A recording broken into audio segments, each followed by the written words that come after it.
Hello guys, Radhe Radhe. आज के इस वीडियो पे हम लोग पढ़ने वाले हैं मेटाफेज। अब बेसिकली अगर ये मियोसिस का मेटाफेज होता ना तो इसको हम लोग मेटाफेज 1 और मेटाफेज 2 करके पढ़ते। मेटाफेज 1 जो था वो होता रिडक्शनल डिवीजन का, और ये जो मेटाफेज 2 होता वो इक्वेशनल डिवीजन का मेटाफेज 2 होता। ठीक है, लेकिन हम लोग पढ़ रहे हैं माइटोसिस का, इसलिए उसमें जस्ट आपको simply prophase, metaphase, anaphase and telophase लिखना होता है। अब मेटाफेज में क्या होगा मैम कि जो स्टेप जो है प्रोफेज के बाद होगा वही चीज़ तो होगी ना मेटाफेज में। यहाँ पे क्या होता है, अलाइनमेंट हो जाता है, alignment of chromosomes at the centre. ठीक है, विद द हेल्प ऑफ क्या होता है spindle fibres there is alignment of chromosomes at the centres. बस यही खासियत होती है मेटाफेज की। ये डायग्राम को मैं एक्सप्लेन कर दूँगी, पहले हम लोग पॉइंट को देख लेते हैं। बेसिकली ये क्या होता है, भले आप मियोसिस पढ़ो या माइटोसिस पढ़ो, उसमें हमेशा जो सेकेंड फेज़ होता है वो मेटाफेज ही होता है। ठीक है, क्रोमोसोम्स बिकम्स मोर कंडेंस्ड। अब यहाँ पे क्या हो रहा था कि मैम प्रोफेज में तो कंडेंसेशन हो रहा था ना क्रोमोसोम्स का, अब यहाँ पे क्या हो जाता है और ज़्यादा कंडेंसेशन होता है। और एक तो समय आएगा ना जब ये कंडेंसेशन जो होता है वो एक एंड में आ जाता है, मतलब ख़त्म हो जाएगा। तो उसी तरीके से ये स्टेज में क्या होता है और कंडेंसेशन हो ही रहा है।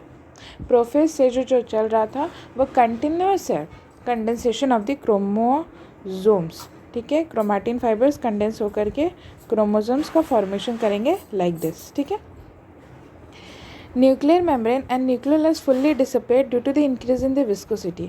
अब यहाँ पे क्या हुआ कि जो न्यूक्लियर मेम्ब्रेन जो कि क्या हो रहे थे, डिसअपेयर्ड हो रहे थे, और एंड ऑफ द प्रोफेज में कोई भी आपको सेल ऑर्गेनल दिखने को नहीं मिल रहा था।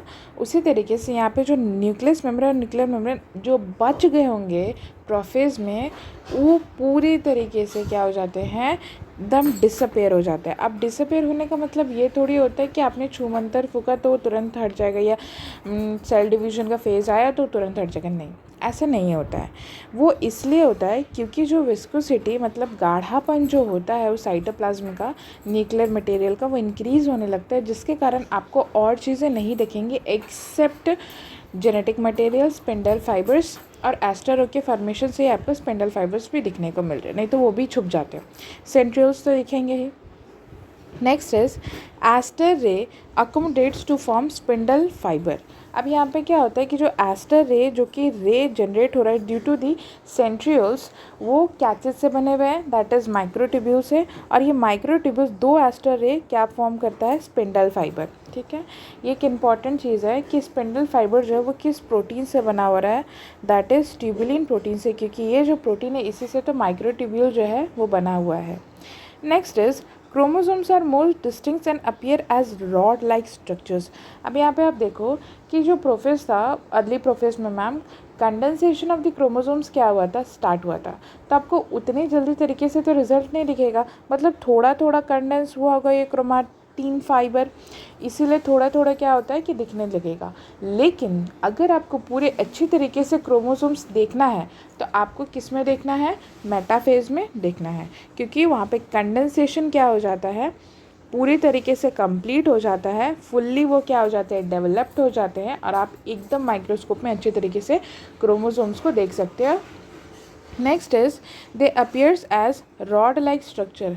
ठीक है, अब ये बेसिकली क्या होता है कि इसको कहा जाता है ये rod like structure like this, ये जो रहता है वो अपियर करता है, लेकिन होता क्या है कि ये जो रहता है वो फुल्ली रॉड लाइक नहीं, लाइक दिस ये अपियर करता है, एक बीडेड फॉर्म की तरह, इस एकदम उबड़ खाबड़ टाइप में इस तरीके से प्रेजेंट रहता है, बट इसको जनरली क्या किया जाता है कि रॉड लाइक स्ट्रक्चर की तरह ही स्ट्रक्चर होता है उनका।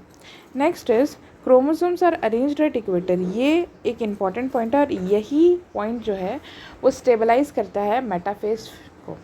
मेटाफेज में क्या होता है कि जो क्रोमोसोम्स होते हैं ना वो क्या होते हैं, पहले तो वो क्या थे, न्यूक्लियस के अंदर थे। अब यहाँ पे क्या होता है कि सारी चीज़ें जब डिसअपेयर हो जाती है तो स्पिंडल फाइबर जो रहता है वो क्या करता है, अटैच करता है एक क्रोमोसोम को दूसरे क्रोमोसोम को अटैच करता है, ठीक है। इस तरीके से क्या होता है कि जो भी स्पिंडल फाइबर्स होते हैं वो अटैच करके उनको एकदम सेंटर में ले आकर के अरेंज कर देते हैं, जैसे कि आप क्या कर देते हो इस पिक्चर में देख रहे हो। ये जो मैंने क्या बोला था प्रोफेस के स्टार्टिंग में क्या हुआ था, ये जो सेंट्रियल था वो अपोजिट एंड पे गया था और दो एस्टर रे जो थे वो मिल करके एक स्पिंडल फाइबर बना था जो कि माइक्रोट्यूब्यूल्स का बना हुआ रहता है। अब यहाँ पे होता ये है कि जो ये स्पिंडल फाइबर है वो क्या करेगा, जोड़ता है खुद को सेंट्रोमियर से, ठीक है। जो क्रोमोसोम्स का सेंटर होगा सेंट्रोमियर, वहाँ पे जो रहता है जो काइनेटोचोर उसमें प्रेजेंट रहते हैं, उससे क्या होता है उससे जाकर के वो जाकर के जुड़ जाता है, ठीक है। अगर वो वहाँ जाकर के जुड़ जाता है तो ये सब जाकर के अलाइन कर जाते हैं सेंटर पे, और इस प्लेट को, इमेजिनरी प्लेट को, यहाँ पे एक प्लेट जो कि सेंटर में प्लेट में हम लोग मानते हैं, उस प्लेट को हम लोग मेटाफेस प्लेट बोलते हैं, जहाँ पे सारे के सारे क्रोमोसोम्स अलाइन करेंगे सेंटर में। क्लियर? इसको हम लोग इक्वेटोरियल प्लेट भी कह सकते हैं। ये एक इमेजिनरी प्लेट कंसर्न किया जाता है, ये आपको प्लेट दिखने को नहीं मिलेगा, बट एक लोकलाइजेशन के लिए कहा जाता है कि वो एक प्लेट की तरह दिखता है। नेक्स्ट इज, आप देखो कि सारे के सारे स्पिंडल फाइबर जो है they are not attached with this centromere. तो जो छूट गए वो किससे अटैच होंगे मैम, जो स्पिंडल फाइबर, तो वो डायरेक्टली जा कर के सेंट्रियोल से जा कर के फिर से जुड़ जाते हैं, ठीक है। तो यहाँ पे आप दो तरीके का अटैचमेंट देख रहे हो, it is also very important. पहला जो है जो स्पिंडल फाइबर जो है वो आप देखो ये सेंट्रियोल से ये सेंट्रियोल गया, तो इस टाइप ऑफ अरेंजमेंट को हम लोग बोलते हैं पोल टू पोल ज्वाइनिंग, जहाँ पे एक पोल से अपोजिट पोल में जाकर के स्पिंडल फाइबर जाकर के जुड़ गया। लेकिन अगर जब वो पोल से लेकर के वो क्रोमोसोम्स तक जाता है तो इसको हम लोग क्या कहते हैं, पोल्स टू सेंट्रोमियर, ठीक है, क्योंकि वो वहीं तो जाकर के जुड़ रहा है ना। तो पोल से सेंट्रोमियर तक भी जा सकता है स्पिंडल फाइबर जुड़ने के लिए, या पोल से पोल जहाँ पे उसका अटैचिंग नहीं हुआ होगा। Next is,